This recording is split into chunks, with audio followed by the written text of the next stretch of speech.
because so Canto 4, chapter 20, text 27. Bhajetva khila purushottamam Atha bhajeva kila purushottamam gunalayam padmakare valanasa gunalayam padmakare valanasa api avayor ekapati svrado kalir api avayor ekapati shrito kali nasyat kritatva charane kata nasya krita tvacharane ketanayo. Translation and purport by His Divine Grace, A.C. Bhaktivedanta Swami Srila Prabhupada. Now I wish to engage in the service of the lotus feet. No, I'm sorry, we said we have to do the last paragraph, right? So I'll just quickly read the, So I'll just quickly read the translation. Now I wish to engage in the service of the lotus feet of the Supreme Personality of Godhead and to serve just like the goddess of fortune who carries a lotus flower in her hand, because His Lordship, the Supreme Personality of Godhead, is the reservoir of all transcendental qualities. I'm afraid that the goddess of fortune and I would quarrel because both of us will be attentively engaged in the same service. And do we even think that we are going to fight with the goddess of fortune because she and we want to do the same service? We might say, oh yeah, let her do it. She's doing it anyways, right? I can just speak for myself. Maybe you all might. Anyway, continuing to read. Here in the material world, we have practical experience that a superior person is worshipped by an inferior one. Similarly, Purushottam, the greatest, the Supreme Personality of Godhead, Krishna, or Lord Viṣṇu, is always worshipped by others. You know, Krishna, because he's so great, his qualities are so wonderful that when one sees him or goes to his temple, automatically one wants to offer obeisances to him because he's just so great. We have experience of that also, no, in the material world. Suppose we are supposed to meet the president of a country, or a king or a queen. Automatically we will bow down to them. Automatically we will feel very humble in front of them and give them all respect because they have wonderful qualities and they have that position. And so the greatest person is Krishna, and he's worshipable by each and every one of us. Pṛthu Mahārāja therefore decided to engage in the service of the lotus feet of Lord Viṣṇu. Pṛthu Mahārāja is considered to be an incarnation of Lord Viṣṇu, but he is called a Shakti-Avesh incarnation. Another significant word in this verse is Gunalayam, which refers to Viṣṇu as the reservoir of all transcendental qualities. Reservoir of all transcendental qualities. So here we can see Gunalayam. When Krishna is called Nirguna means no material qualities, right?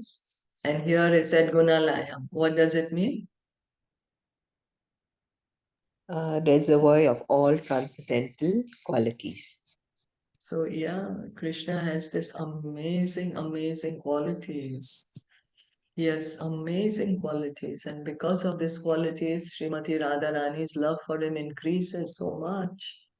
And then he wanted to feel what she's feeling. What qualities is she appreciating in me? And to do that, what did he do? How could he be able to experience what she's feeling by appreciating his qualities? What did he do? He came in the form of Caitanya Mahaprabhu. That's right. Thank you.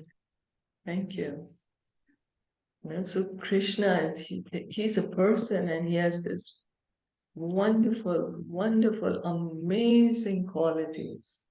And he's performing these pastimes for us so that we can also try to understand his qualities. We can also get attracted to him. the Mayavadi philosophers, in accordance with the impersonalistic view, take the absolute truth to be nirguna, without qualities. Yeah, Prabhupada is saying it. But actually, the Lord is the reservoir of all good qualities. One of the most important qualities of the Lord is his inclination to his devotees, for which he is called Bhakta Vatsal. Now, wow, Prabhupada is saying that is one of the most important qualities. Now, Krishna, he's unlimited, so he has unlimited good qualities. And one of these important ones is Bhakta Vatsal. Means he has such a loving relationship with his devotee, and he is willing to do anything for his devotee. The devotees are always very much inclined to render service unto the lotus feet of the Lord. And the Lord is also very much inclined to accept loving service from his devotees. In that exchange of service, there are many transcendental transactions, which are called transcendental qualitative activities. Can someone remember any? Just a few. I mean, there's unlimited. Maybe we can speak about a few of these exchanges between Krishna and his devotee.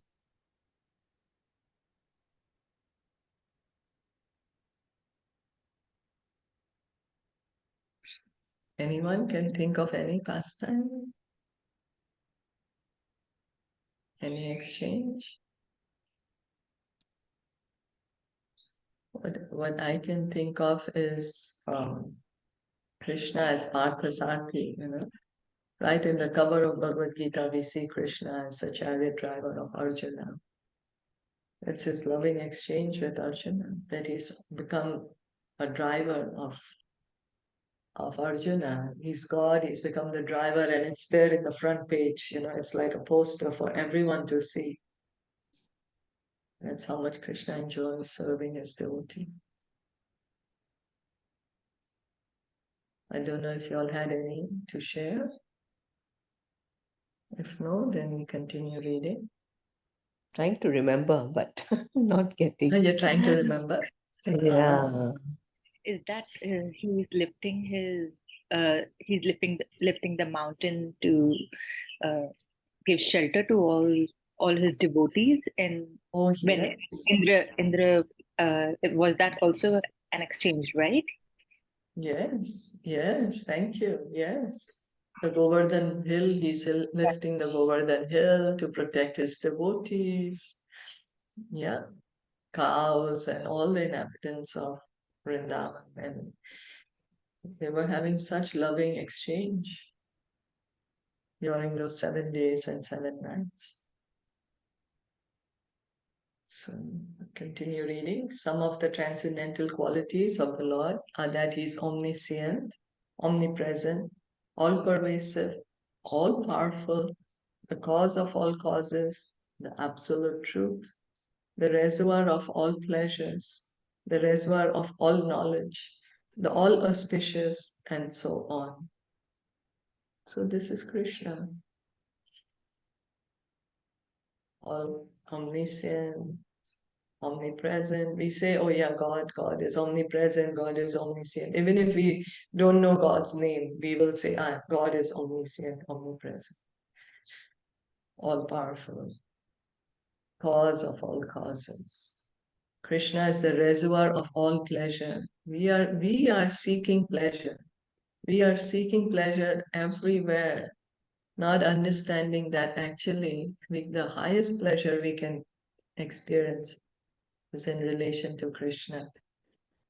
When we begin devotional service, Krishna says in Bhagavad Gita chapter 9, text 2, Susukham Kartam Avyayam, that this devotional service, Rajavidya Rajagoyam, devotional service is most confidential knowledge, and it is joyfully performed.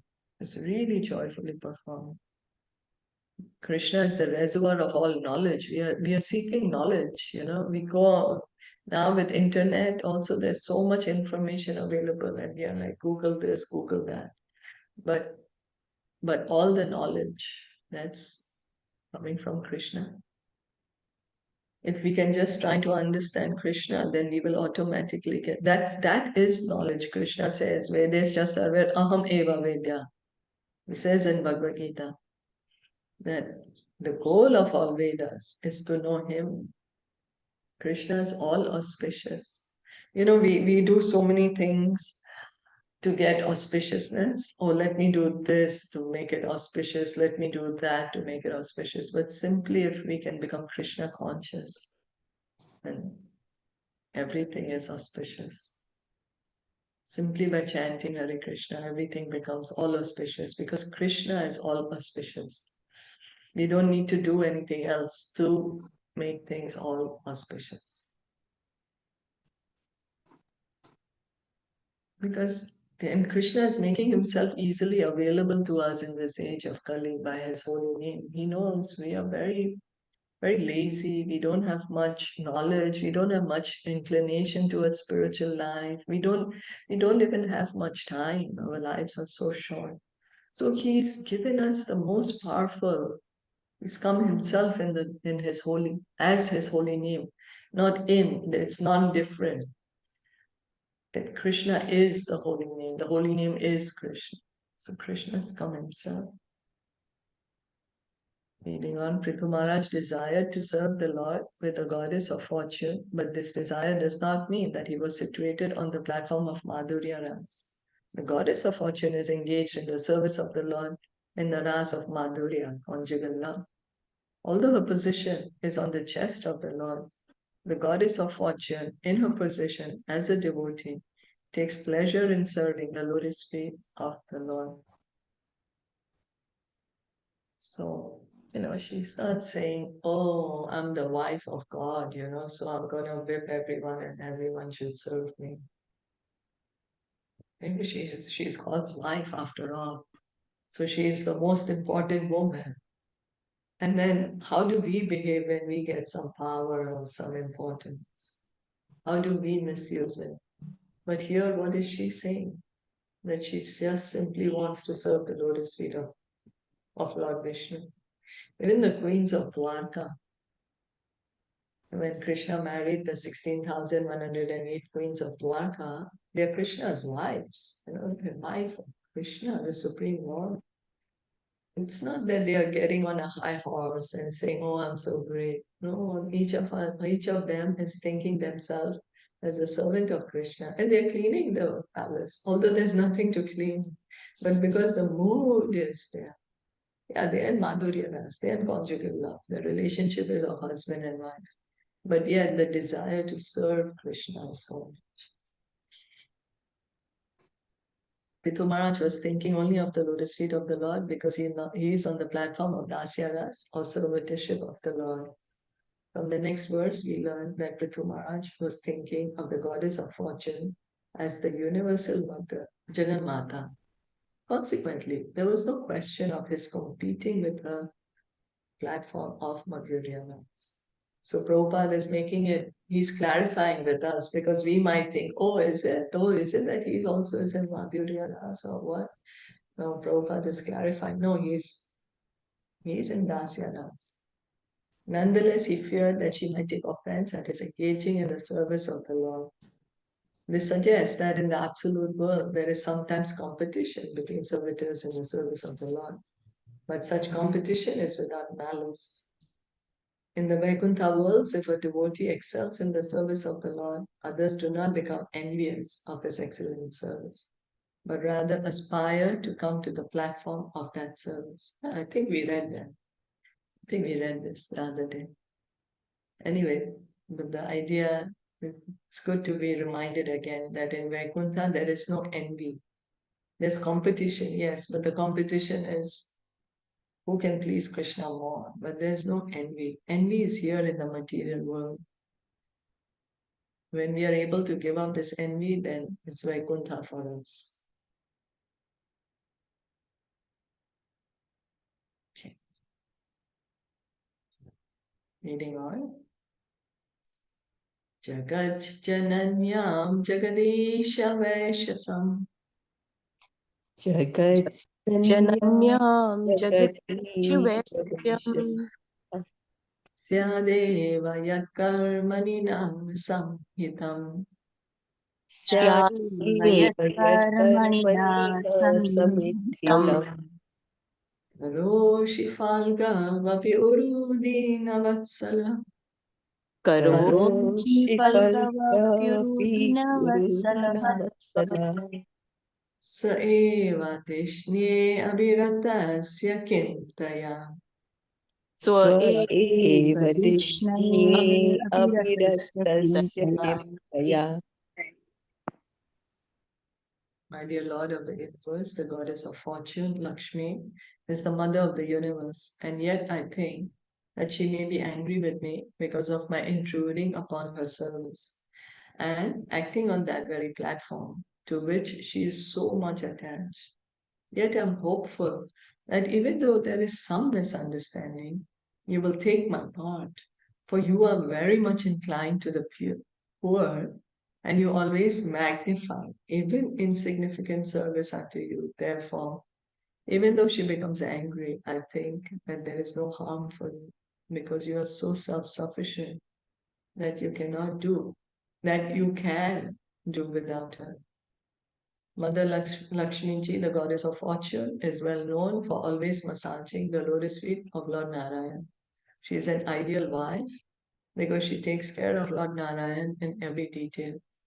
She takes care not only of his lotus feet, but of the household affairs of the Lord as well. She cooks nice foods for him, fans him while he eats, smooths sandalwood all on his face, sets his bed and sitting places in the right order. In this way, she is always engaged in the service of the Lord, and there is hardly any opportunity for any other devotee to intrude upon his daily activities. So Prabhupada is telling us what is Lakshmi Devi busy with. We are trying to get her attention. We are doing Lakshmi Puja. Lakshmi Ji, please come to my house. But what does she actually like to do? She likes to serve Narayan. Not only massaging his feet, but taking care of the house, cooking for him, fanning him, putting sandalwood, setting his bed and sitting places in order. Pṛthu Mahārāja was therefore almost certain that his intrusion into the service of the goddess of fortune would irritate her and cause her to become angry with him. But why should Mother Lakshmi, the mother of the universe, be angry with an insignificant devotee like Pṛthu Mahārāja? All this was not very likely. Yet, Pṛthu Mahārāja, just for his personal protection, appealed to the Lord to take his part. So Pṛthu Mahārāja is speaking both ways. Okay, that she might be angry because I want to do the service. But again, he's like, she's Jagan Mata. So she's the most compassionate. And who am I? I'm a nobody, just an insignificant devotee. So why would she even, care a fig about me, kind of? Pṛthu Mahārāja was engaged in performing the ordinary Vedic rituals and sacrifices according to Karmakand or further activities. But the Lord, being so kind and magnanimous, was ready to award Pṛthu Mahārāja the highest perfectional stage of life, namely devotional service. Highest perfectional stage of life, namely devotional service. This is what actually our goal should be, to engage in devotional service to the Lord.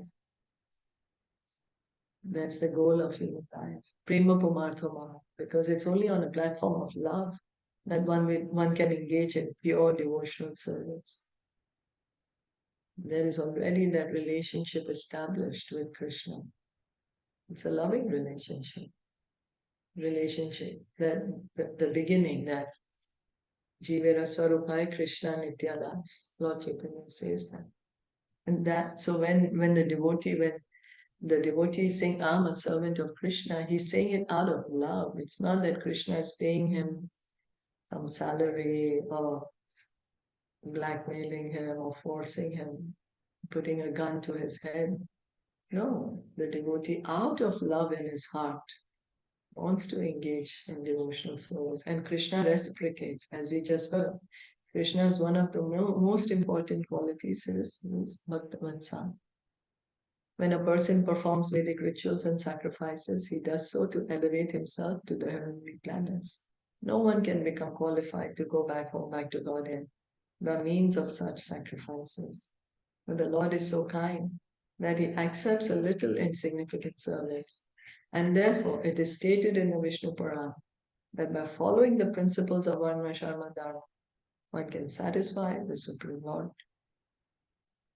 So no one can become qualified to go back home, back to Godhead by means of such sacrifices. So if we are just going to follow, to do some rules, some rituals, to go to the heavenly planets, sure, we can go to the heavenly planets, but that does not bring us out of this material world. That does not bring us to Golok Vrindavan. Still keeps us here in the material world. But Viṣṇu Purana is saying that if one can do their own occupational duty, whatever duty one has to perform, for the satisfaction of Krishna. All Bhagavatam says that all the duties that one performs should be done for the satisfaction of Krishna. Otherwise, it is just a burden, because it's still going to keep us here in the material world. When the Lord is satisfied, the performer of sacrifices is elevated to the platform of devotional service. So we need Krishna's mercy. When the Lord is satisfied, the performer of sacrifices is elevated to the platform of devotional service. So when Krishna gives his mercy, and the Lord is satisfied, how to satisfy the Lord? Prabhupada would be asked this question, and Prabhupada would say, every day you're singing, Yasya Prasadat Bhagavad Prasado. Please the spiritual master in order to please Krishna. Pṛthu Mahārāja therefore expected that his insignificant service to the Lord would be accepted by him as being greater than that of Lakshmiji. The goddess of fortune is called Chanchala, restless, because she's very restless and is always coming and going. So Pṛthu Mahārāja indicated that even though she might go away out of anger, there would be no harm for Lord Viṣṇu, because he's self-sufficient and he can do anything and everything without the help of Lakshmiji. If we think that, oh, I am going to give Krishna something, I'm going to do something for him, but he's Atmaram, he does not need anything from us. He does not need that. Yeah, but what is he waiting for us? To be situated in our relationship, loving relationship. And in that relationship, we do for Krishna, Krishna does for us. So Krishna accepts our love and devotion. When he says, offer me with love and devotion, leaf, flower, fruit. So what is he accepting as love and devotion? So we may say, oh, anyway, I don't have love and devotion, so I'm not going to offer. No, we still offer. If the acharyas have told us to do it, we follow it. We offer it to them and they offer it to Krishna. Gradually, we can be situated in that position. For example, when Garbhodakshay Viṣṇu begot Lord Brahma from his navel, he did not take any help from Lakshmi, who was just sitting by him and massaging his lotus feet. Generally, if a son is to be begotten, the husband impregnates the wife, and in due course of time, the son is born. But in the case of Lord Brahma's birth, Garbhodakshay Viṣṇu did not impregnate Lakshmiji. Being self-sufficient, the Lord begot Brahma from his own navel. Therefore, Pṛthu Mahārāja was confident that even if the goddess of fortune became angry with him, there would be no harm, neither to the Lord nor to himself. Are there any questions or comments? So, Pṛthu Mahārāja had that desire to serve, right, Lord Yes. Viṣṇu, but Yes. to serve more than Lakshmi ji.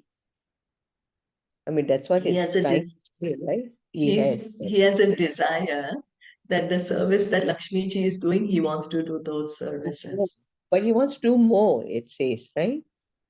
Where is that? I think somewhere on top it said. Okay.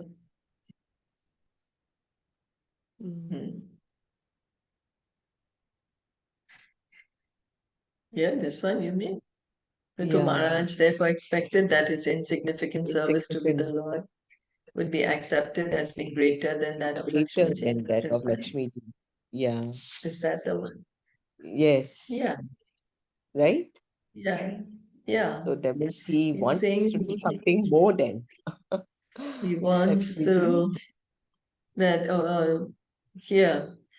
So what he's saying, see that she'll get angry because I'm taking her service. She's so attached to doing her service, but I'm going to do it. I want to do it. So then she might get angry. There might be misunderstanding. So I hope you are going to take my side.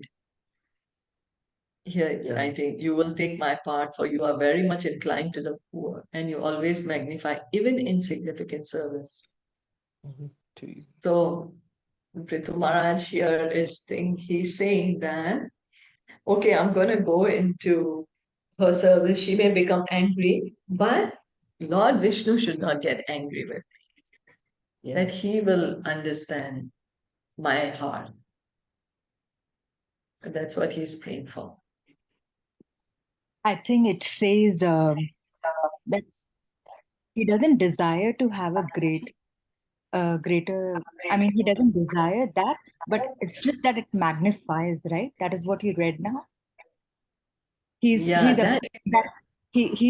that this will, because every service he does, it just magnifies. He's afraid that it might be a greater service. Maybe he's not desiring it, but he's just worried about because it just gets magnified. So yeah, so that means that's not his desire to do more than Lakshmi ji. no, it's not. Yeah. No. He doesn't, he's not directly devotee. Yeah. Well, they just want to please Krishna. Oh, I want to please. Oh, she's also pleasing, but I also want to please. Yeah. That's the desire. So it's not like a competition. Yeah. So as Prabhupada said in the earlier verse, that there is competition, but there is no malice. There is no envy. You see, for us, when we are competing, we become envious. I want to be better than you. We take it personally. We are not looking at the goal. What's the goal the devotee is saying? I want to please Krishna. Whoever can please him and make Krishna more happy. Yeah, that makes sense. Yeah. Right. Yeah. Okay. Like there's competition between the gopis also who can please Krishna more. But there's no envy among them. There's no envy. Okay. Thank you so much, everyone, for listening and joining in. Srimad Bhagavatam ki jai, Shri Prabhupada ki jai, aur Bhakta Vrinda ki jai. Hare Krishna.